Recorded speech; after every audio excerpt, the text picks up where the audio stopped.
সুপ্রিয় শিক্ষার্থী বন্ধুরা, আসসালামু আলাইকুম। আমি মুস্তাফা কামাল আজ ট্রান্সলেটিং বিগ সেন্টেন্সেস এর ডে 18-এ আপনাদের দেখাবো কিভাবে বড় বড় সেন্টেন্স বিশেষ করে ইংরেজি থেকে বাংলায় অনুবাদ করতে হয়। আজকে আমরা যে প্যাসেজটি অনুবাদ করব সেটি হলো 35th BCS রিটেন পরীক্ষায় এটি মূলত এসেছিল, অর্থাৎ 35তম BCS রিটেন পরীক্ষায় এটা এসেছিল ইংলিশ থেকে বাংলা করবার জন্য। তো আমরা সরাসরি অনুবাদে চলে যাই। দেখেন এখানে প্রথম লাইনটা ছিল it was the best of times, it was the worst of times. এখানে প্রত্যেকটা সেন্টেন্সের শেষে সেমিকোলন আছে, আমরা এইভাবে সেমিকোলন দিয়েই লিখব। যেমন it was the best of times অর্থ কি, এটা ছিল সবচেয়ে সেরা সময়। It was the best of times, এটা ছিল সবচেয়ে সেরা সময়। It was the worst of times, এটা ছিল সবচেয়ে খারাপ সময়। দুইটা লাইন দেখেন। প্রথম লাইনটা it was the best of times, এটা ছিল সবচেয়ে ভালো সময়। It was the worst of times, worst superlative ফর্মে আছে, এটা ছিল সবচেয়ে খারাপ সময় বা সর্বনিকৃষ্ট সময় যেটাই বলেন। তারপরে লাইনটা আছে it was the age of wisdom, it was the age of foolishness. দেখেন it was the age of wisdom, এটা ছিল প্রজ্ঞার যুগ, এটা ছিল প্রজ্ঞার যুগ। It was the age of foolishness, এটা ছিল বোকামির যুগ। দেখেন এটা ছিল প্রজ্ঞার যুগ, এটা ছিল বোকামির যুগ। It was the age of wisdom, এটা ছিল প্রজ্ঞার যুগ। It was the age of foolishness, এটা ছিল বোকামির যুগ। It was the epoch of belief, epoch, দেখেন এপোক যুগ সন্ধিক্ষণ বা যুগ, এটা ছিল বিশ্বাসের যুগ বা বিশ্বাসের সময় বা বিশ্বাসের সময়কাল, যেটাই বলি যুগ বলতে পারি, ঋতু বলতে পারি, সময়কাল বলতে পারি। তাহলে ইট was the epoch of believe, এটা ছিল বিশ্বাসের যুগ। It was the epoch of ইনক্রেডিউলিটি, এটা ছিল অবিশ্বাসের যুগ। এটা ছিল বিশ্বাসের যুগ, এটা ছিল অবিশ্বাসের যুগ। তারপর দেখেন it was the season of light, it was the season of darkness. দেখেন it was the season of light, it was the season of darkness. এখন আমরা এই লাইনটা যদি দেখি, it was the season of light, season পর্ব বা যুগ বা সময়কাল। সিজন দ্বারা আমরা এখানে সময়কাল, পর্ব বা যুগ সবই বলতে পারবো। It was the season of light, এটা ছিল আলোর পর্ব। It was the season of darkness, এটা ছিল অন্ধকারের পর্ব। It was the spring of hope, it was the winter of despair. দেখেন it was the spring of hope, এটা ছিল আশার বসন্ত। স্প্রিং অফ হোপ, আশার বসন্ত, এটা ছিল হতাশার শীত। এটা ছিল আশার বসন্ত, এটা ছিল হতাশার শীত।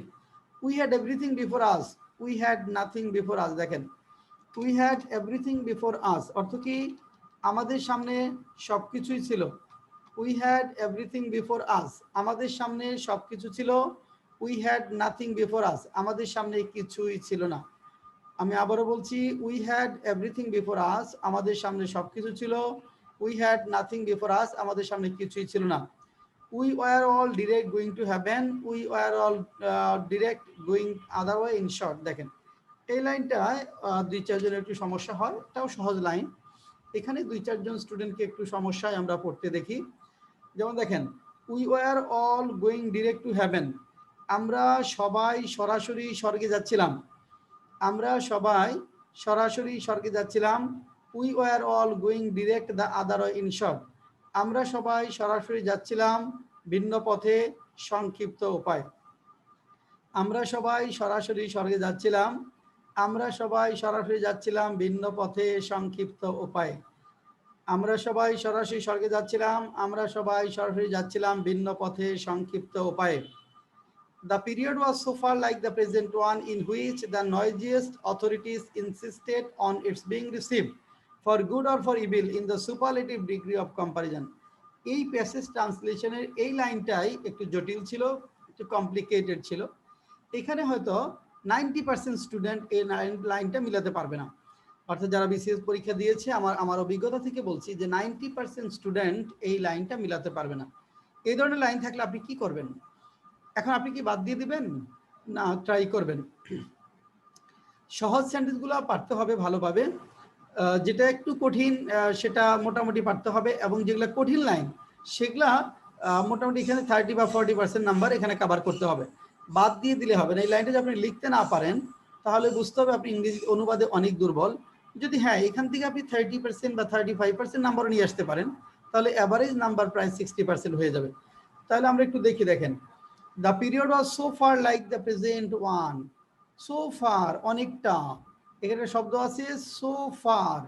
অনেকে এটা চিন্তা করে যে অনেক দূর, ভালো করে দেখবেন অনেকে এটার অনুবাদ লেখে যে অনেক দূরে, না, অনেকে লেখে সময়টি বর্তমান থেকে অনেক দূরে না। The period was so far like the present one, সময়টি অনেকটা বর্তমানের মতোই। দ্য পিরিয়ড ওয়াজ, সময়টি ছিল অনেকটা বর্তমানের মতোই।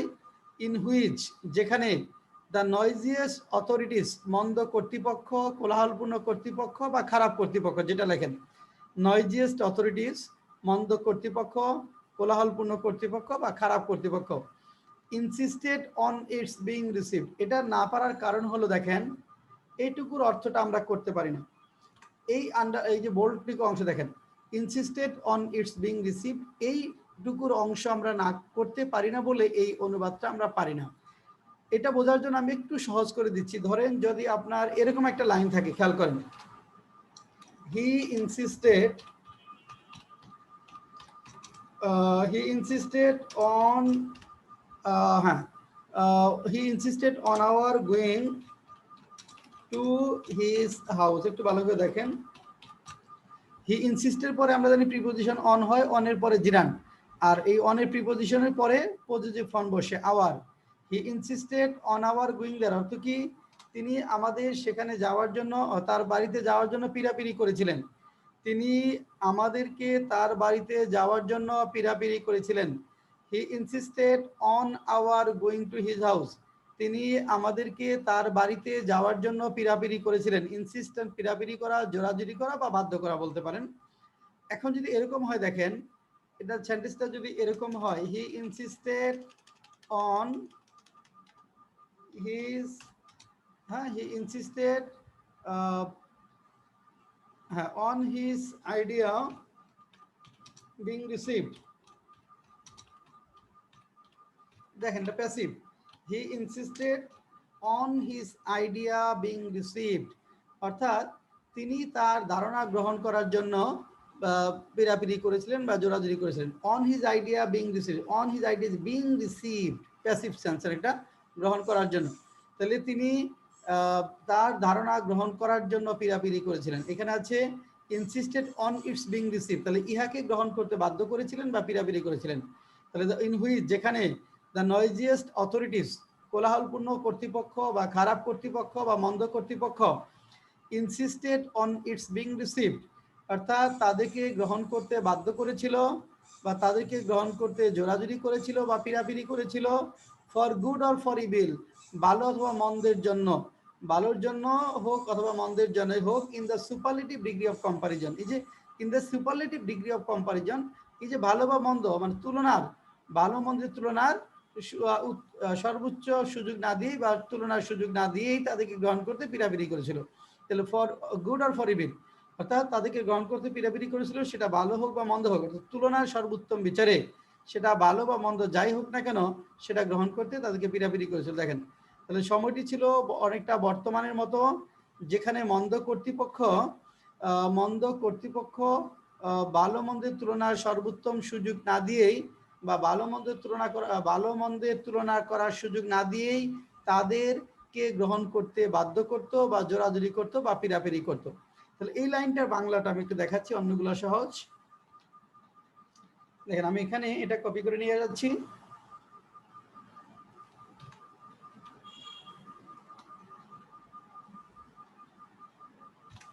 দেখেন এখানে অর্থটা কি হলো, the period was so far like the present one, the period was so far like the present one, যুগটি ছিল অনেকটা বর্তমানের মতো, যেখানে বিরক্তিকর ব্যবস্থাগুলো বা মন্দ কর্তৃপক্ষ বা খারাপ কর্তৃপক্ষ ভালো মন্দের সর্বোত্তম তুলনা না করেই বা ভালো মন্দের সর্বোত্তম তুলনার সুযোগ না দিয়েই বা তুলনা না করেই তা গ্রহণ করতে পিরাপিরি করত। তাহলে যুক্তি ছিল অনেকটা বর্তমানের মতো, যেখানে বিরক্তিকর ব্যবস্থাগুলো বা মন্দ কর্তৃপক্ষ ভালো মন্দের তুলনার সুযোগ না দিয়েই বা ভালো মন্দের তুলনার সর্বোত্তম সুযোগ না দিয়েই তাদেরকে গ্রহণ করতে বাধ্য করতো বা পিরাপিরি করতো বা জোরাজুরি করতো। তাহলে এই পুরা আমাদের রিডিং অনুবাদের প্যাসেজটার মধ্যে শুধু আমাদের কি ছিল যে একটা লাইনই কঠিন ছিল, একটা লাইনই কঠিন ছিল। কঠিন লাইনগুলো আপনি চেষ্টা করবেন যে 30% নাম্বার যেন কভার করা যায়, 35% নাম্বার যেন কভার করা যায়। অনেকে কঠিন লাইন থাকলে ওটা বাদ দিয়ে চিন্তা করেন, এই কাজটা করা যাবে না।